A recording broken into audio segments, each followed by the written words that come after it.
No verão de 2005, observadores sobrevoaram o olho do furacão Katrina, a tempestade mais destrutiva e mortífera ocorrida nos Estados Unidos. 294 km por hora. Sob uma parede de nuvens de quase 18 quilômetros de altura, ondas de tempestade, chuva e ventos dizimaram New Orleans e a costa do Golfo. O furacão Katrina foi um sinal do que está por vir?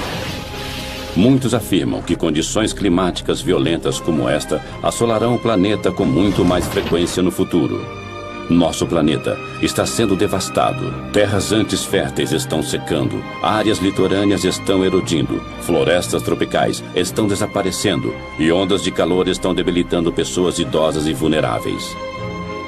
Será este o futuro do planeta Terra? E somos nós os culpados? A resposta pode estar dentro deste supercomputador, o simulador terrestre, que cria um panorama do nosso mundo e dos perigos por vir.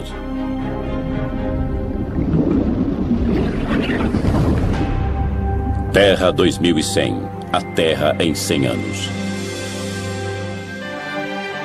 Começa a surgir um mundo onde o aumento das temperaturas cria uma série de problemas. Tempestades violentas, poluição e inundações litorâneas. De acordo com a análise dos cientistas, mais problemas estão por vir. Em 2100, o planeta Terra será um lugar bem diferente, a menos que nós comecemos a proteger nosso futuro.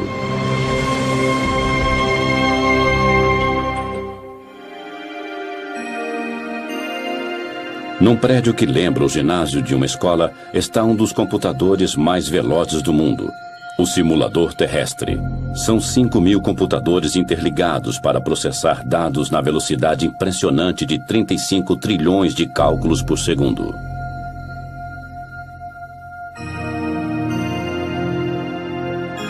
O supercomputador prevê padrões do clima e das condições climáticas.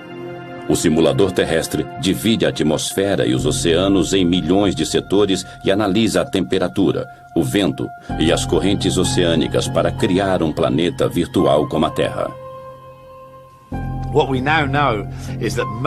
Já sabemos que a maior parte do aquecimento ocorrido nos últimos 50 anos foi causado pela atividade humana. Quer dizer, geramos e lançamos gases do efeito estufa na atmosfera da Terra.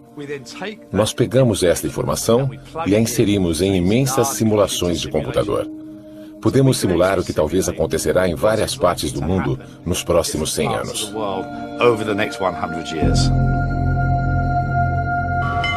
O simulador terrestre previu um desastre natural no litoral do Brasil. Isso demonstrou o poder do supercomputador. Em agosto de 2004, ele previu a passagem do primeiro furacão no litoral brasileiro. Quando a tempestade surgiu, os cientistas ficaram impressionados. Nunca um furacão tinha sido visto tão ao sul, 2.880 quilômetros abaixo do Equador. Fiquei surpreso. Na realidade, posso usar esse termo. Não temos experiência sobre isso. É um fenômeno que acontece nos trópicos, né? Então, realmente, nós estranhamos muito o que estava acontecendo. No Centro de Voos Espaciais Goddard, os cientistas também rastreiam formações climáticas anormais. Nós duvidamos no começo, mas com o passar das horas ficou evidente. Aquilo era mesmo um furacão. Todas as provas que vimos de vários satélites nos 2 dias seguintes indicaram de forma cada vez mais convincente. Um furacão categoria F1 ia atingir o litoral do Brasil. Nunca um furacão havia surgido tão ao sul. As simulações mostram que estamos criando condições que às vezes provocarão furacões e locais onde eles nunca surgiram. O furacão, também chamado de ciclone e tufão, forma-se geralmente numa área em torno do Equador e se desloca para latitudes mais altas. Não havia registro de furacões ao sul do Atlântico. Além disso, essa área de baixa pressão formou-se não nos trópicos, mas numa zona temperada. A tempestade foi batizada de Furacão Catarina. Ela matou 11 pessoas e destruiu e danificou milhares de casas. As famílias ainda relembram as vítimas do primeiro furacão do país.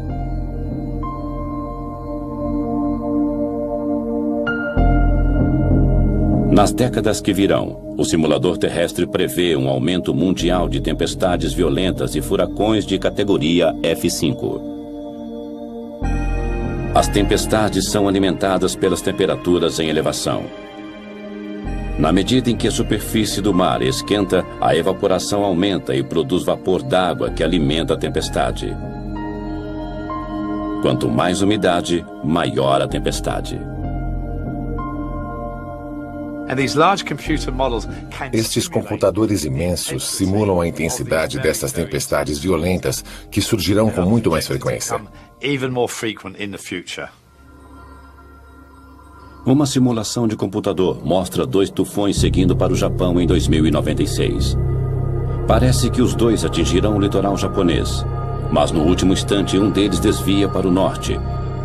O outro se choca contra a ilha de Shikoku com o mesmo impacto do furacão Katrina. A tempestade traria quantidades imensas de chuva, 60 centímetros em 48 horas. Uma combinação de ondas de tempestade e o transbordamento de rios inundariam as ruas da cidade e áreas vizinhas.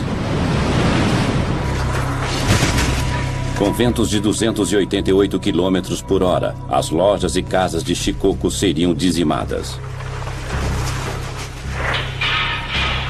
Árvores imensas seriam arrancadas do chão durante o ataque impiedoso do tufão. Ninguém sairia ileso do bombardeio do tufão de categoria 5.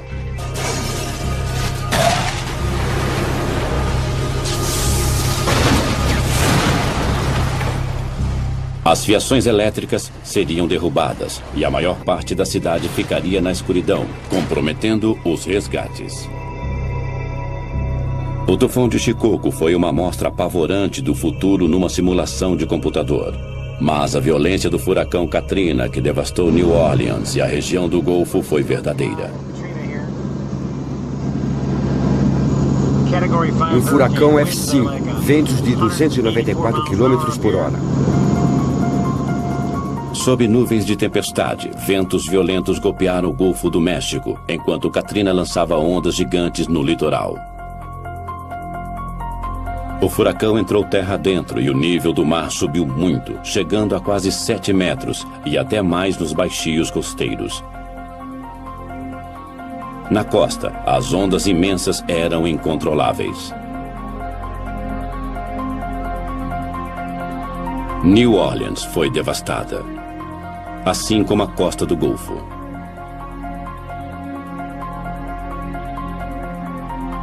O furacão Katrina lançou uma trilha de destruição até onde os olhos podiam alcançar. Foi o pior desastre natural da história dos Estados Unidos. O Katrina deixou para trás milhares de sonhos destruídos.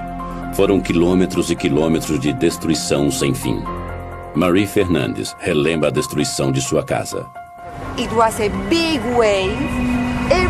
Foi uma onda gigante.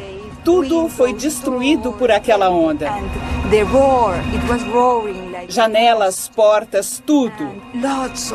Ela rugia como um monstro. Tinha água por toda parte e tudo começou a boiar.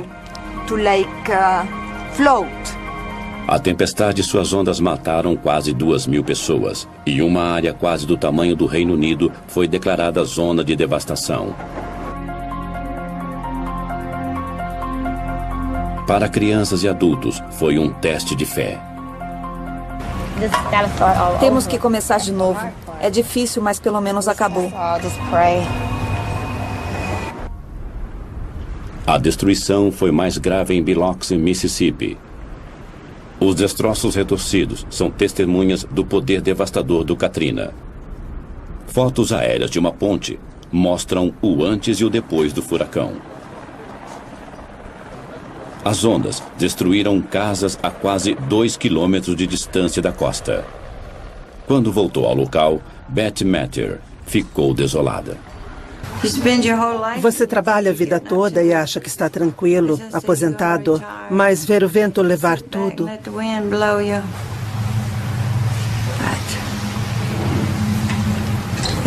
É muito difícil aceitar isso. O custo material do Katrina chegará a bilhões. As perdas humanas são incalculáveis.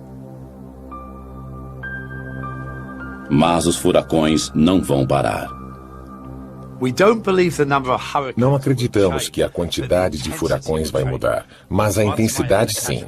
O que era para ser um de categoria F4 pode ser um categoria F5. As simulações mostram que, com o aquecimento da Terra, a superfície dos oceanos também esquenta e, por isso, veremos tempestades bem mais fortes, e estes computadores imensos simulam a intensidade destas tempestades violentas. Se um desses arrasadores furacões de categoria 4 ou 5 atingir uma grande cidade dos Estados Unidos, podemos esperar muita destruição. Talvez o que vimos em New Orleans possa ser visto até em lugares como Nova York.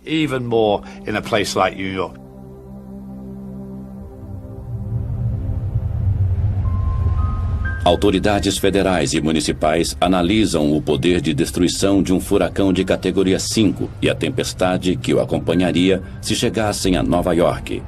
É uma previsão sombria. Os problemas começariam horas antes do furacão atingir a costa, como pontes derrubadas por ventos violentos, e dirigir seria extremamente perigoso. Os arranha-céus de Nova York ficariam vulneráveis com ventos de mais de 200 km por hora. No solo não seria mais seguro, pois a inundação impediria os moradores de fugir de carro ou metrô. Ondas de tempestade de 9 metros assolariam a cidade e invadiriam as ruas do centro e o sistema de túneis do metrô de Nova York.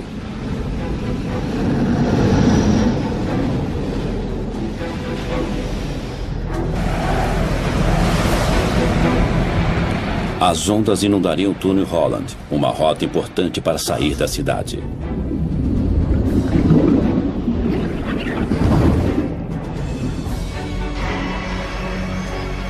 Os aeroportos seriam fechados e Wall Street também. Nova York poderia ficar isolada do mundo e seus sistemas econômicos e financeiros ficariam paralisados. É o cenário de um pesadelo e os estragos seriam sentidos em todo o mundo. As autoridades governamentais esperam contar com o espírito corajoso dos nova-iorquinos. Depois de 11 de setembro, havia muita gente disposta a ajudar a cidade numa hora difícil. Talvez aconteça o mesmo com a passagem de um furacão. Faz quase 70 anos que Nova York foi atingida por um furacão. As previsões são de tempestades ainda mais violentas.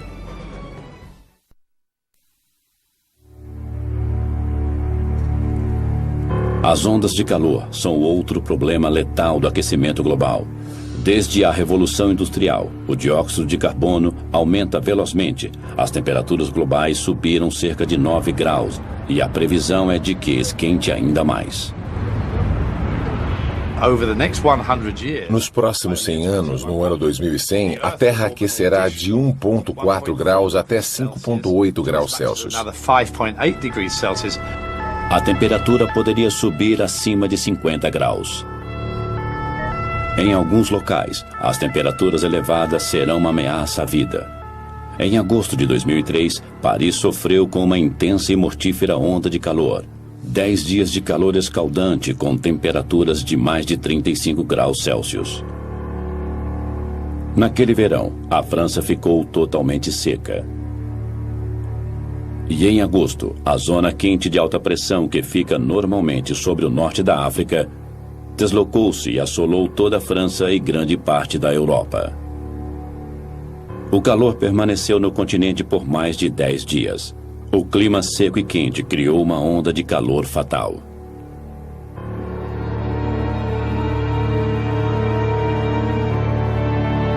Os serviços de emergência ficaram sobrecarregados e não conseguiam atender o aumento repentino de pacientes idosos e desidratados. Muitos sofreram convulsões e entraram em coma.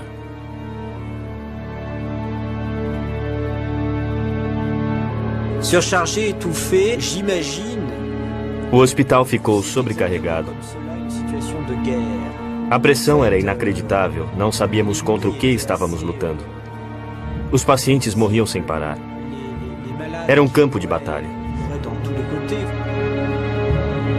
Quando o corpo desidrata, ele deixa de suar e a temperatura corporal aumenta rapidamente.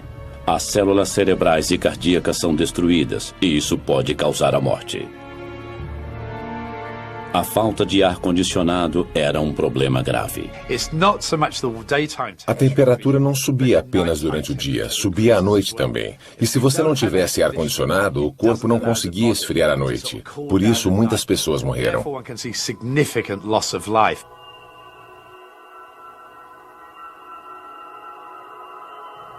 O calor matou mais de 10 mil pessoas só na França. Na Europa, as mortes foram mais de 30 mil.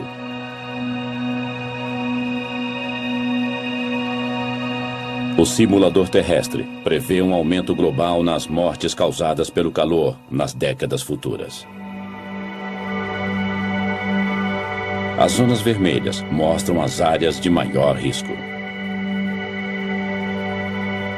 Na Europa, regiões frias serão atingidas por temperaturas fatais. A previsão mostra que temperaturas mortíferas podem também atingir China, Japão e o resto do leste da Ásia. O Dr. Larry Kalkstein, da Universidade de Delaware, usa as informações do supercomputador para calcular mudanças futuras nas mortes urbanas devido a ondas de calor. Em Tóquio, as mortes podem aumentar 2,5 vezes em 50 anos. Após 100 anos, as mortes poderão aumentar 11 vezes. Em Londres, esse aumento chegará a 47 vezes em 2100. E em Nova York, haverá 43 vezes mais mortes causadas pelo calor no mesmo período. Os cálculos das 6 maiores cidades do mundo mostram um grande aumento nas mortes causadas por altas temperaturas nos próximos 100 anos. Os resultados foram mais devastadores nas cidades ao norte, regiões frias atualmente. Perto da linha do Equador, poucos morreriam pelo calor, porque o calor é o mesmo todo dia. É quente, mas é igual. Mas Tóquio, Nova York, Toronto e Paris são locais mais vulneráveis, porque num dia pode fazer 35 graus e no outro pode fazer 20 graus. As pessoas não estão acostumadas, a estrutura urbana não está preparada. As casas não são adaptadas para isso.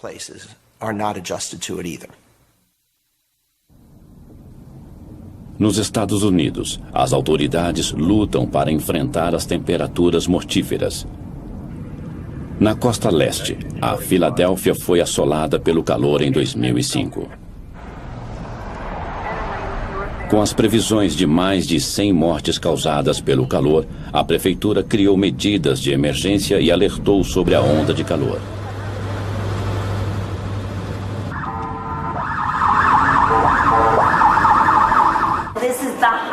É o dia mais quente do ano que, com a alta umidade, produzem uma combinação perigosa. Eu sou Lori. A televisão e o rádio alertavam sobre as altas temperaturas. 36 graus, o dia mais quente do ano. O Departamento de Saúde Pública da Filadélfia criou uma linha exclusiva para orientar as pessoas a sobreviverem ao calor. É pagar a conta ou comprar um ar-condicionado. As janelas estão abertas? Não tem nenhuma janela aberta? Beba muita água. Se tiver algum problema, ligue de novo. Mandaremos uma enfermeira. 700 voluntários do Departamento de Saúde patrulharam a cidade. Eles visitavam cidadãos idosos e outros em risco para checar seu estado. Está quente, mas eu estou bem. Olá, como você está? Estou passando roupa. O ar-condicionado está ligado? Está. Ótimo. Eu vim saber se você está bem. Falo com você depois. O esforço valeu a pena. 12 pessoas morreram, embora as autoridades tivessem previsto mais de 100 mortes. Os esforços da cidade de Filadélfia salvaram vidas. Mas as grandes cidades não são as únicas a enfrentar o calor devastador. As temperaturas elevadas destroem plantações, pastos e florestas tropicais. As mudanças climáticas estão afetando a vida e o plantio em muitas partes do mundo. Uma viagem até a China mostra como as mudanças climáticas estão afetando regiões da Ásia. Esta área era uma planície verde, mas o superpastoreio está transformando a paisagem num deserto e os cientistas estão alarmados porque o aquecimento global está acelerando o processo.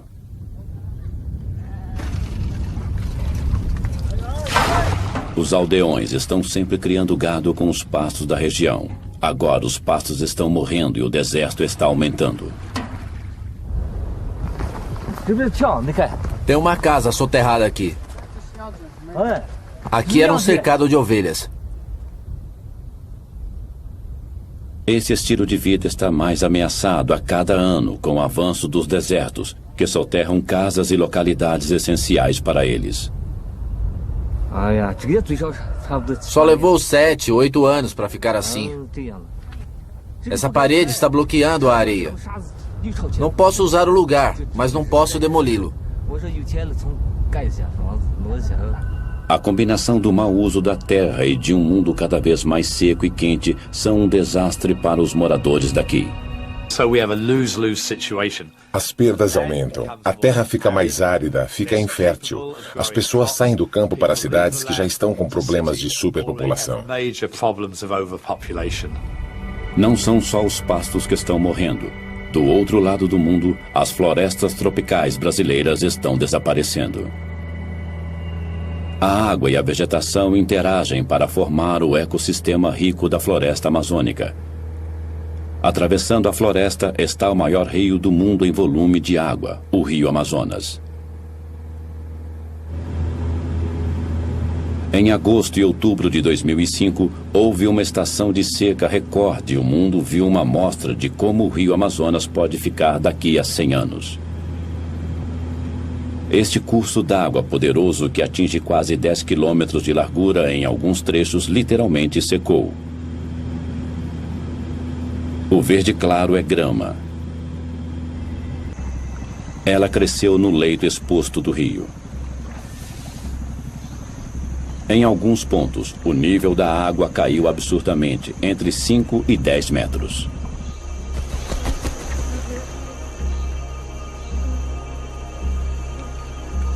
Os peixes mortos flutuavam. Quando o nível da água desceu, a água restante não continha oxigênio suficiente para manter os peixes vivos.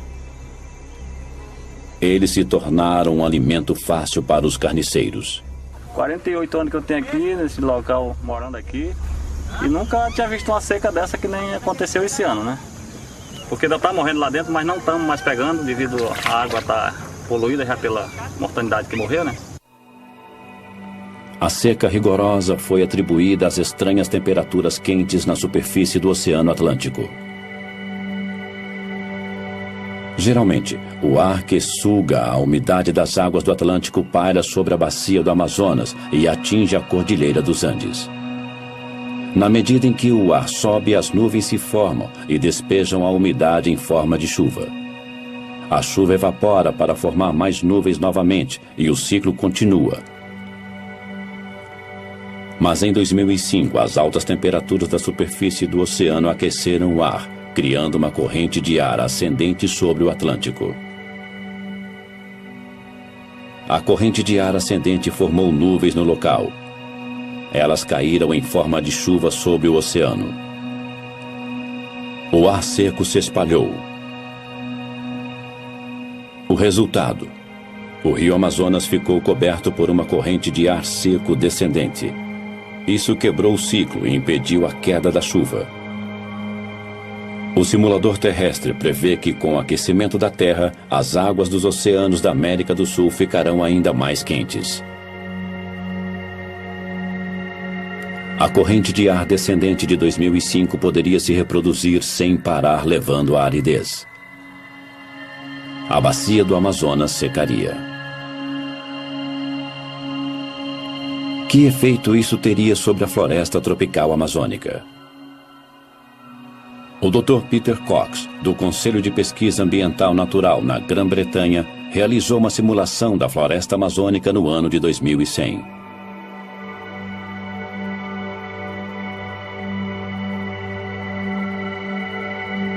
O resultado foi chocante.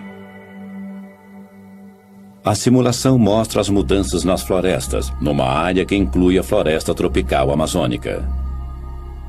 Na segunda metade deste século, a terra secará e desertos surgirão. As florestas começarão a desaparecer a partir da foz do rio Amazonas. Em 2100, 2/3 da floresta terão sido destruídos. No lugar da floresta, haverá um deserto vasto maior que a Península Árabe.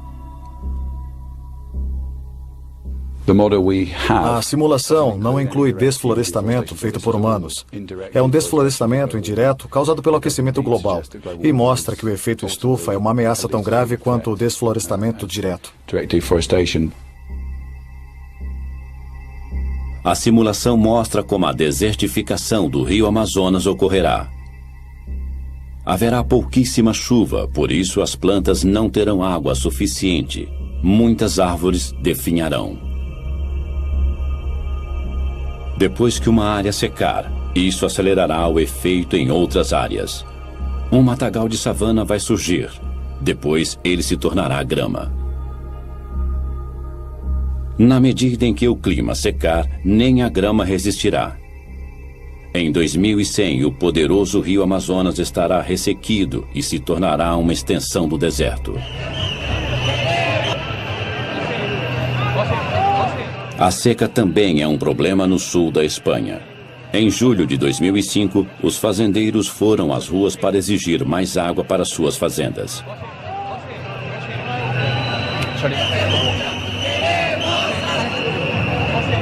A queda de chuva em 2005 na Espanha diminuiu 50% e a capital, Madrid, teve sua menor queda de chuva em 145 anos.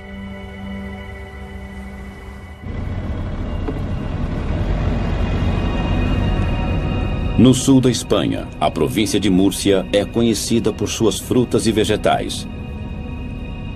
À primeira vista, este pomar de pêssegos parece verde.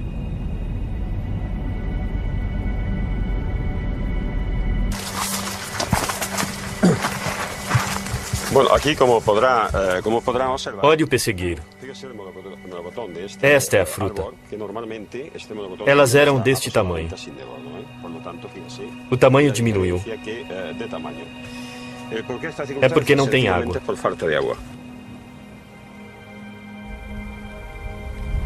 E não são só as frutas. A mesma seca histórica também foi um golpe duro para a produção de grãos. No cinturão de grãos da Espanha, a queda de chuvas foi apenas 1/3 da média.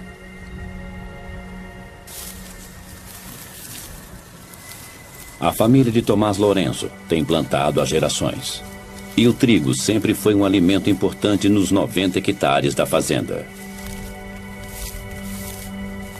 Lourenço conhece os sinais de uma boa plantação. Normalmente, pode 90 centímetros, 1,20 m. Tem 1 metro. Geralmente é desta altura. Você tem que afastá-los para andar. Para poder andar. Senão, assim, isto nada. Tudo ruinoso. É terrível. Isto é a espiga. Não tem grãos dentro. Olhe, totalmente vazio. Nada. Isto não... Nada.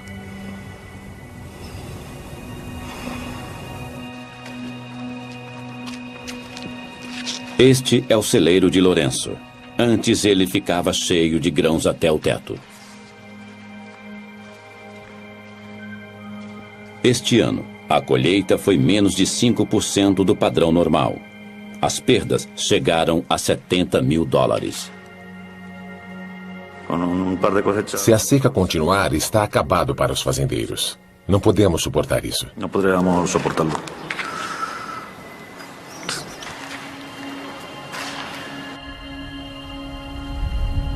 A seca destruiu a colheita de grãos da Espanha em mais de 40%. O governo teve que apelar à União Europeia para uma ajuda de 8 milhões de toneladas de grãos. O que acontecerá com o clima da Espanha no futuro? O simulador terrestre prevê que em 100 anos as chuvas na Espanha diminuirão 10%.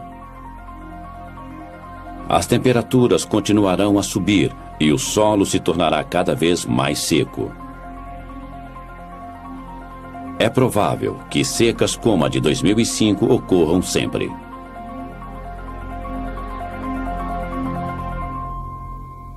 A falta de água tem sacrificado a produção agrícola em todo o mundo.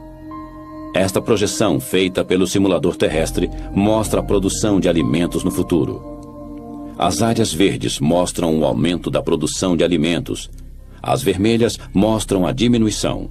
No norte frio, um pequeno aumento de temperatura pode aumentar a produção, mas na maioria dos países tropicais e subtropicais, o clima mais quente significa menos alimento. O Mediterrâneo, a África e o sudeste da Ásia padecerão seriamente.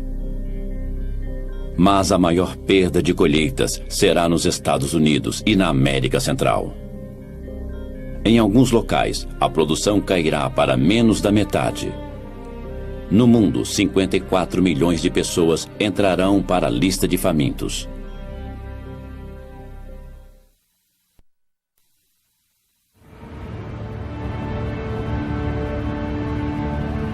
Em Kaohsiung, Taiwan, há uma guerra.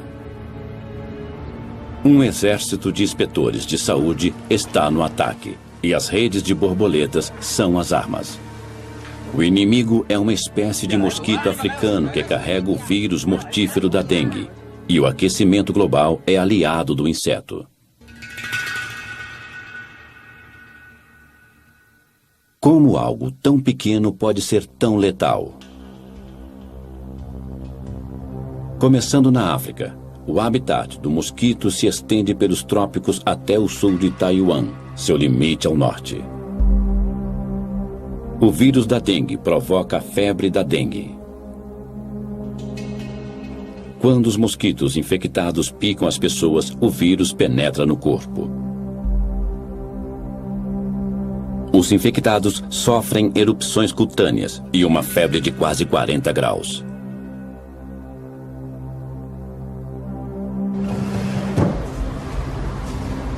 Yao Shaosheng, morador de Kaohsiung, perdeu a esposa com a febre da dengue em 2002.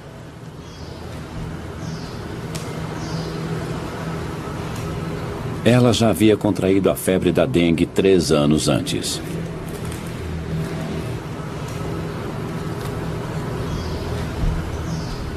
E morreu ao contrair a doença pela segunda vez. A minha mulher teve a febre antes, mas não foi grave. Nunca pensei que ela morreria na segunda vez. O vírus da dengue chega a Taiwan vindo dos mares todo ano. Mas quando a temperatura cai abaixo de 20 graus, o mosquito que carrega o vírus e todas suas larvas morrem. No inverno, o mosquito é exterminado. Mas agora, os hóspedes indesejáveis estão ficando por mais tempo. Historicamente, as temperaturas de inverno em Taiwan caem abaixo dos 20 graus e têm eliminado o vírus. Mas desde 1997, as temperaturas têm permanecido acima deste limite crucial. E o mosquito e o vírus letal que ele carrega sobrevivem o ano todo. As larvas do mosquito que carrega o vírus da dengue conseguiram sobreviver ao inverno de 2001 e 2002, causando uma epidemia.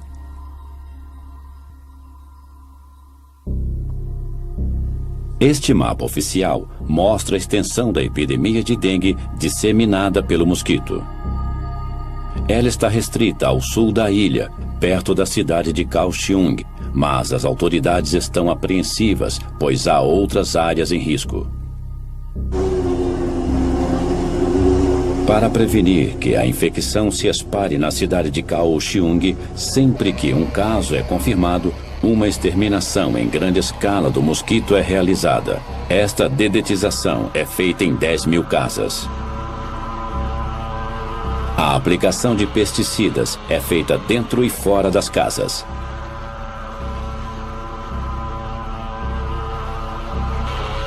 A dedetização é um trabalho difícil, mas ela tem evitado a repetição da epidemia de 2002.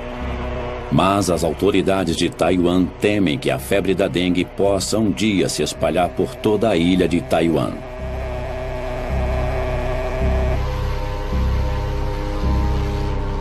Não é só um problema de Taiwan. O aquecimento global está criando novos locais de reprodução deste vírus. A dengue é uma doença grave. Metade da população do mundo estará em risco em 2080.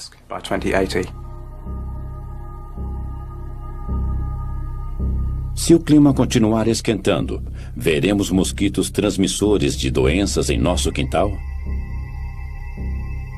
Podemos calcular a disseminação da febre da dengue e doenças similares monitorando as mudanças de temperaturas no mundo?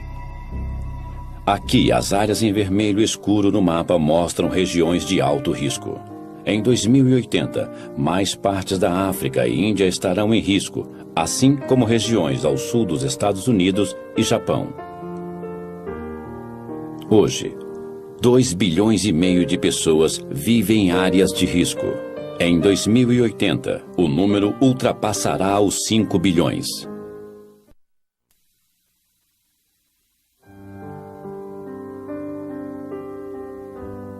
De acordo com o simulador terrestre, as temperaturas mais altas também afetarão as calotas polares. O dano é tão grave que a camada permanente de gelo desaparecerá em 2070. No final deste século, estima-se que as calotas de gelo derretidas elevarão o nível dos oceanos em mais de 90 centímetros, colocando em risco milhões de pessoas que vivem à beira-mar. Na ilha de Shishmahev, os moradores já sentem os efeitos do aquecimento global. Localizada no litoral do noroeste do Alasca, esta ilha estreita tem cerca de 5 quilômetros de extensão e apenas 600 moradores. A maioria dos moradores é de indígenas norte-americanos que vivem da caça e pesca. Hoje, eles procuram um novo lugar para viver. Nos últimos anos, o litoral diminuiu drasticamente devido à erosão e muitos moradores perderam suas casas.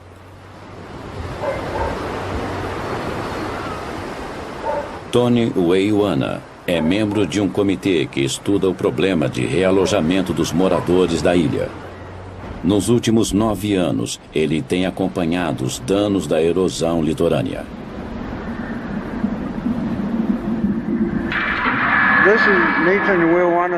Esta é a casa do Nathan Weiwana, que caiu no mar numa tempestade uns dias atrás. O solo sob a casa foi devastado pelo mar. Depois que o solo congelado é exposto às ondas, a água o vai destruindo e alguns dias depois o solo derrete e a casa desaba. Uma fotografia aérea de 1995 mostra a localização da casa em vermelho antes de ser destruída. A ilha continua encolhendo, enquanto as terras são engolidas cada vez mais pelo oceano.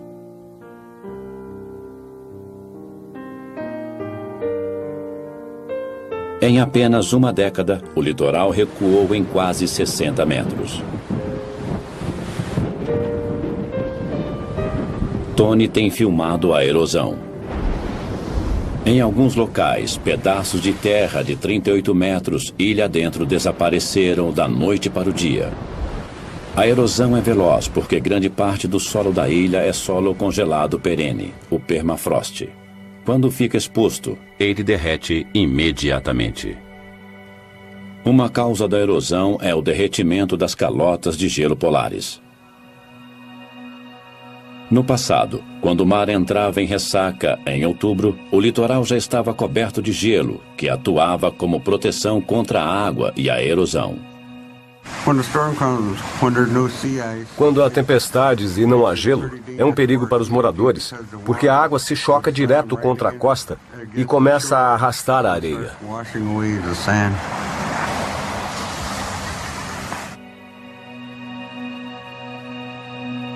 Os satélites e outros tipos de dados mostram que a camada de gelo de outubro diminuiu mais de 480 quilômetros ao norte nos últimos 30 anos.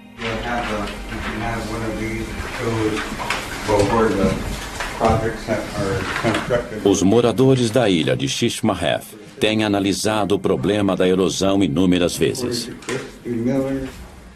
Se a erosão continuar neste ritmo, talvez a ilha se torne inabitável em menos de 20 anos. Eles tomaram uma decisão. Todos mudarão da ilha em 2009.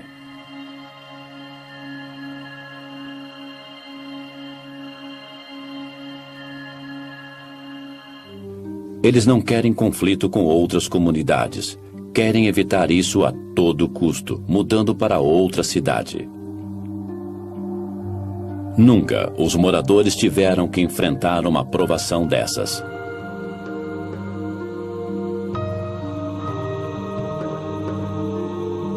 Quando Tony e os outros moradores deixarem Shishmaref, um estilo de vida desaparecerá, assim como o único local que eles chamaram de lar. No Alasca, quase 184 aldeias já perderam praias e permafrost, devido às altas temperaturas. Mas isso é só o começo. Há muitas ilhas e litorais que serão engolidos pelo mar. Quase 2.600.000 quilômetros quadrados de terra sumirão com o aumento do nível do mar. Muitos países de regiões baixas como Kiribati, Tuvalu e as Maldivas ficarão praticamente submersos. Alguns podem até desaparecer. Milhões que moram no litoral perderão seus lares. 10 milhões nos Estados Unidos, 27 milhões na Indonésia e 33 milhões no Vietnã. 260 milhões no mundo todo. 1/4 bilhão de refugiados do aquecimento global. As simulações de computador nos ajudam a prever o futuro do planeta. Elas mostram um mundo sob ataque. O clima inóspito e as variações climáticas causarão danos sociais, econômicos e ambientais que não podem ser recuperados. O panorama ambiental mostra que o mundo está em perigo e que devemos fazer algo a respeito agora. Com as simulações de nosso planeta em perigo, será que os governos se unirão para reduzir as causas das mudanças climáticas no planeta? Se o mundo reverter as mudanças climáticas, voltaremos a ter um mundo seguro. Os governos devem se unir às indústrias e trabalharem juntos com a sociedade para evitar as mudanças climáticas previstas. Que mundo queremos para os nossos filhos e netos? Se quisermos deixar um mundo vibrante e abundante, com corais, florestas, temos que impedir as mudanças climáticas.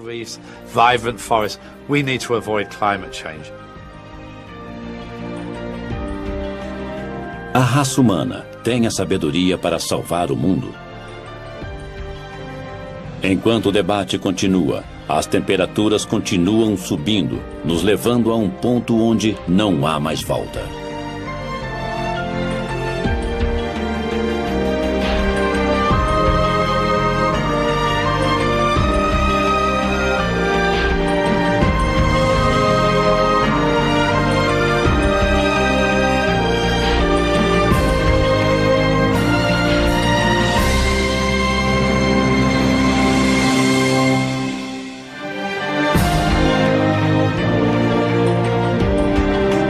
Versão brasileira, Tempo Filmes, São Paulo.